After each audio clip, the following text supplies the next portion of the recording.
Hello everyone, Brenton here, and just playing a quick game of Hut and just going through some of the news that has come through about next gen NHL 15 as the title suggests. So this is going to be a very negative, down, sad face video. If you look in the description below, there'll be the positive video that's coming up about what might happen. As you can see, I scored nice and early on in the game, and I'm playing a guy named Shields. So pretty much what's happened is that the achievements have definitely 100% come out for NHL 15. A lot of the Canadians would have gone to bed when it was actually posted on Xbox achievements and things like that, which is a pretty good source if it is up there. However, it was done in a few videos because some people found Rammer actually playing the game. So, you know, no more cheesy videos. It's official that those are achievements for NHL 15. None of them include GM Connected or EASHL, which then went for the internet going batty crazy. So obviously we've had to deal with Costco images and all sorts of stuff like that. Get a nice little gimme goal to Patrick Sharp, makes it 2-0, nice and early in the game. So yeah, so obviously we got the Costco, you know, covers and a few other different covers from various places. He didn't want me to see the replay, which isn't very nice. So we'll make you guys watch it. So obviously we got them confirming that it was only 1 to 2 players, or 2 to 4 players, or 2 to 3 players. There's been some variance to it, but it seems like EASHL is not going to be in the game.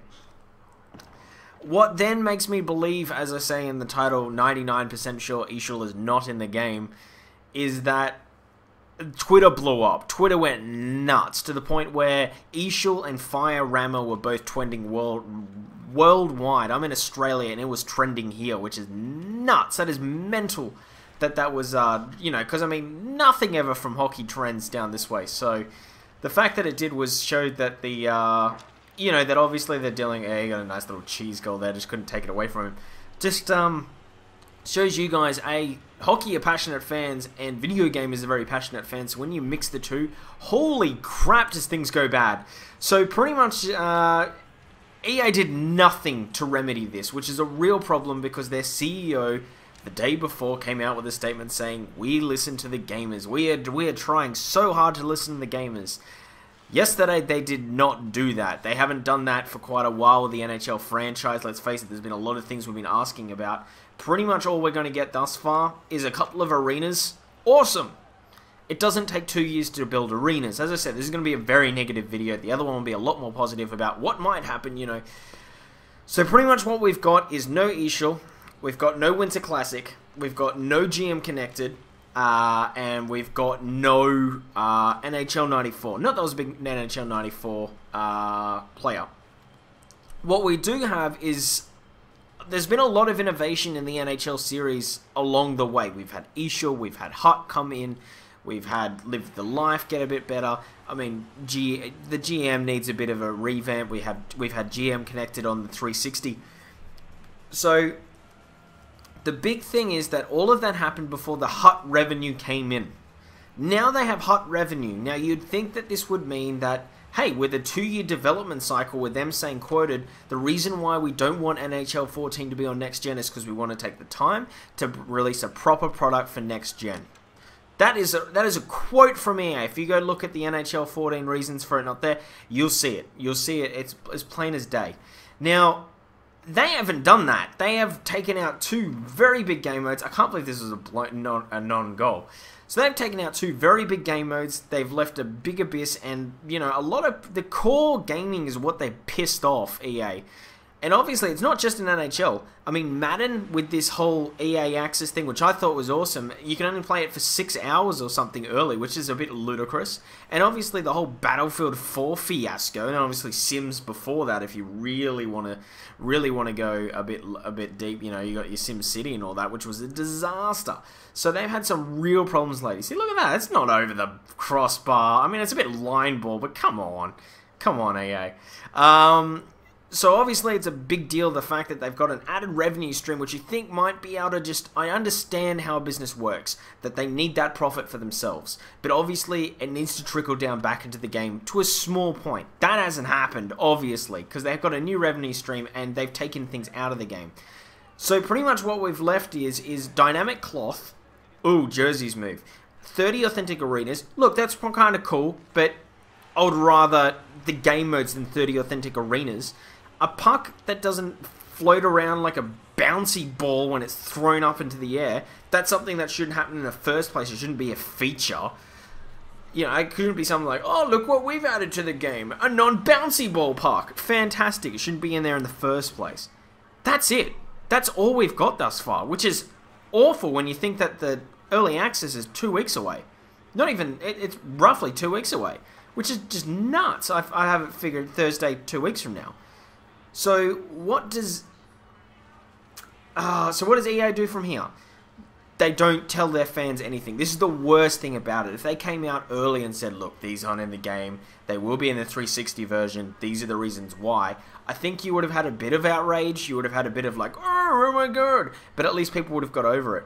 The fact is, there's been no communication, which has been the worst part of this all. This is a giant company who yesterday just said, hey, we communicate with our fans. Oh, by the way, you only get 6 hours of Madden. Oops, didn't tell you that when you sign up to EA Access. And you're probably going to get the same with all the other games. Oops, again, didn't tell you with that. Oh, and by the way, you know, we're not going to tell you anything about NHL game modes or anything like that. I understand NHL is a smaller franchise. There we go, pick up the lead. You should have seen the second period stats before. So you saw the shots. It was ridiculous. Sorry, I was mid-rant when it came through. It was like 28-4. So EA as a company have fundamentally screwed up here. And it's not that they're going to get the casual gamer. I mean, most casual gamers probably don't have the one yet, or they're just looking to get it at Christmas, so there'll probably be bundles with the one. They'll do it. The problem is they're pissing off their core, and that's something that you don't want to do. Without a core, you don't have a game, because you don't have the casual fan coming in, because it's not as vibrant, and it's not as passionate.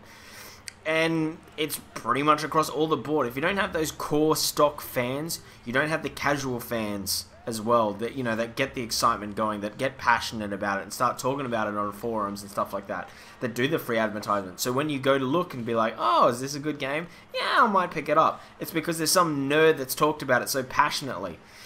At the moment, none of that's really going to happen because they're pissing off their core in a lot of games. So EA, it's not just EASHL that needs to go be in the game. I understand it's probably not. Well, it's not going to be in the game. But their communication with the fans who are so loyal. The fact is, I bought every single game since NHL has come out. That makes me a giant nerd. I know it doesn't make me privileged. There we go. We lock it away. 5-3. Nice and easy. I know it doesn't make me privileged in any way, shape, or form. But the fact is that, you know, I'm a low consumer. That's 20 years of consumption of this. Plus, I used to buy some hut packs and things like that. You know, I'm a loyal EA consumer. And yet, I'm just like shoved aside like absolute crap, just like everyone else is. And that's the thing. That's the worst thing about it all, is the lack of communication. So obviously in the next video, I'm looking at maybe some other game modes that might be in the video. Definitely go look at that. I mean, in NHL video, God. Definitely go look at that. But as I said, EA just as a company needs to do a bit better. As I said, they're saying they're listening to gamers, so tweet them. Tweet them that you are angry. Say you want EASHL. Say you want whatever game mode you want. I mean, like I said, Fire Rammer was trending. That's something that shouldn't happen. And it's just, and it seriously is just them getting so annoyed that the reason that they find out that game modes are being omitted from the game isn't from EA. It's from little snippets of news that we have to, you know, grab and digest, hold out for the winter until we finally get a tiny shred of more information, in which case we gobble that up. And the internet goes mental. And this is the thing, it's bad publicity for quite a long time. It's bad PR. Just EA-wide needs to fix this. Anyway, guys, thanks for enduring that rant. So like I said, it's definitely not going to be in the game. Pop onto the next video to see some things that I think will be in the game. That by what I've seen and things like that, there's some things that some people mightn't have thought about. If you've lasted this long, make sure you sub, because I've entertained you for 9 minutes. So have a good day, see you, and bye!